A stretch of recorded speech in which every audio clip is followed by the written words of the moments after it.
तो दोस्तों Indian air force ने जो एमआरएफ प्रोजेक्ट के तहत 114 की बजाय 57 फाइटर जेट खरीदने का जो फैसला लिया है, उससे कहीं ना कहीं भारत की जो विदेशी कंपनियों पर निर्भरता है वो ज़्यादा से ज़्यादा कम हो जाएगी। और दोस्तों भारत के जो स्वदेशी प्रोग्राम हैं उनको बहुत ही ज़्यादा बल मिलेगा। दरअसल एक बहुत ही प्रसिद्ध डिफेंस साइट की तरफ से ऐसा दावा किया गया है कि एमआरएफ प्रोजेक्ट में कटौती के बाद अब भारतीय वायुसेना भारत के स्वदेशी प्रोजेक्टों के अंदर बहुत ही तीव्रगामी गति से काम चाहती है। और इसके तहत भारत का जो स्वदेशी फाइटर जेट तेजस MK2 है उसके ऊपर इंडियन एयरफोर्स ने अपनी रुचि जाहिर करना स्टार्ट कर दिया है। दरअसल आज से कुछ दिन पहले ऐसी खबर निकल के सामने आई थी कि इंडियन एयरफोर्स चाहती है कि मात्र 100 की संख्या में तेजस MK2 को भारतीय वायुसेना में शामिल किया जाए। पर आज यह खबर निकल के सामने आई है कि अब भारतीय वायुसेना 100 से लेकर 200 की संख्या में तेजस MK2 को चाहती है।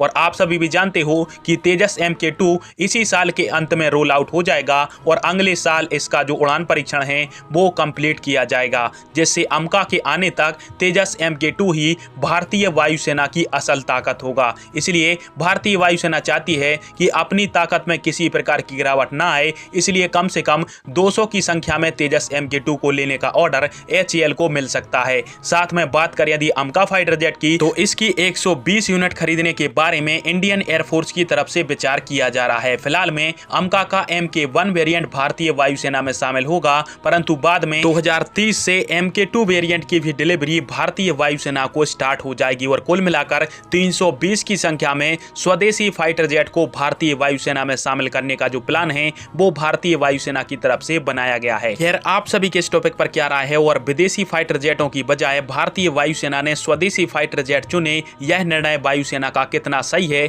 कमेंट बॉक्स में फिर आवाज दीजिएगा। वीडियो देखने के लिए धन्यवाद। जय हिंद, वंदे मातरम।